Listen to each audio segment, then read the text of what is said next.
ஒரு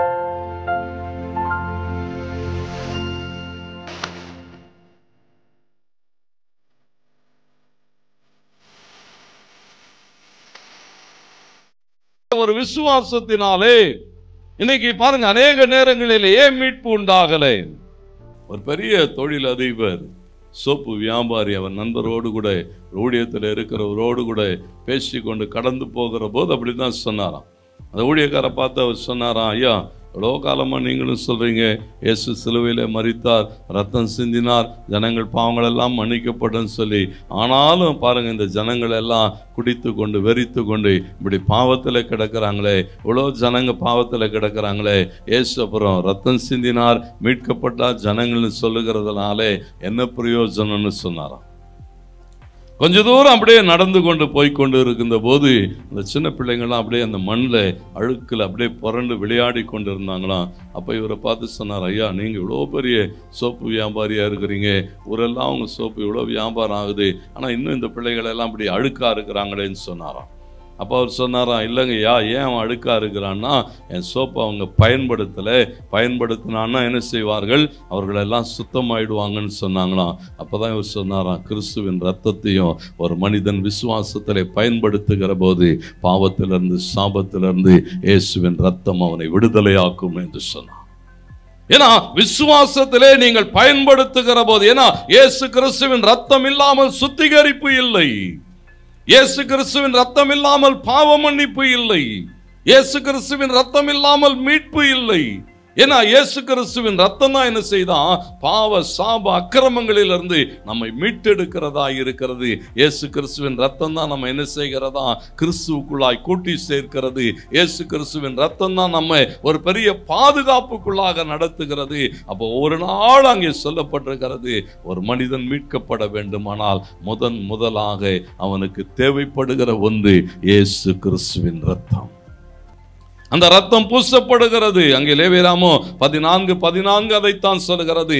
அவன் மேலே முதலாவது ஒரு ரத்தம் பூசப்படுகிறது. இந்த அடையாளம் என்ன செய்கிறது சொன்னா, அவன் வாழ்க்கையை ஒரு பெரிய பாதுகாப்புக்குள்ளாக நடத்துகிறது. இன்னைக்கு இயேசுவின் ரத்தத்தினாலே மீட்கப்பட்டிருக்கிறோம். தேவனுக்கு மகிமை உண்டாகட்டும். ஒவ்வொரு நாளும் அந்த பாதுகாப்புக்குள்ளாக நாம் நிலைத்திருக்க வேண்டும். என்னோடு கூட யோசுவாவின் புத்தகம் 2ஆம் அதிகாரம் 17வது வசனத்தை வாசியுங்கள். யோசுவா 2:17 பாருங்க, அங்கே போடப்பட்டிருக்கு. அப்பொழுது அந்த மனுஷர் அவளை நோக்கி, இதோ நாங்கள் தேசத்துக்குள் பிரவேசிக்கும் போது நீ இந்த சிவப்பு நூல் கயிற்றை எங்களை இறக்கிவிட்ட ஜன்னலிலே கட்டி உன் தகப்பனையும் உன் தாயையும் உன் சகோதரர்களையும் உன் தகப்பன் குடும்பத்தார் அனைவரையும். பாருங்க, நல்ல கவனிங்க. இங்கே ராகாபின் இடத்திலே பேசுகிற போது ராகாபுக்கு ஒரு ஆலோசனை தரப்படுகிறது. ராகாப் எங்கே வாழ்ந்து கொண்டு இருக்கிறான்னு சொன்னா, எரிகோ மதிலின் மேலே அவளுடைய வீடு இருக்கிறது.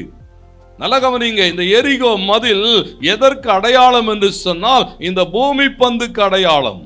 ஒரு நாள் இந்த பூமி என்ன செய்யுமா, வெந்துருகி அடிந்து போகும்.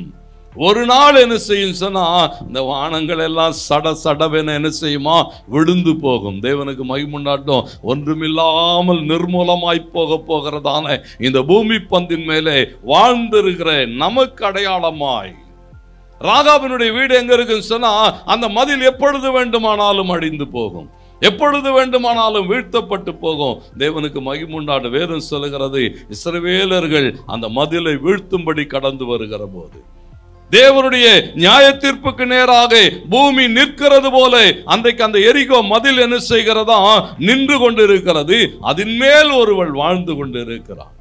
அவளுடைய வாழ்க்கை தேவனுக்கு மகிமை உண்டாகட்டும். எந்த நேரம் வேண்டுமானாலும் என்ன செய்யப்பட்டு விடுனா, அழிக்கப்பட்டு போகும். அப்பதான் அவங்க சொல்றாங்க, நீயும் உன் குடும்பமும் பாதுகாக்கப்பட வேண்டுமானால் உன் வீட்டிலே இந்த சிகப்பு நூல் கயிற்றை அடையாளமாய் கட்டு என்று சொன்னார்கள். ஆண்டவருக்கு மகிமை உண்டாகட்டும். இன்றைக்கும் ஒவ்வொரு வீடுகளும் மீட்கப்பட வேண்டுமானால், பாதுகாக்கப்பட வேண்டுமானால், நித்திய அழிவிலிருந்து அவர்கள் தப்பித்துக் கொள்ள வேண்டுமானால் கிறிஸ்துவின் இரத்தமாகிய அடையாளம் போட வேண்டும்.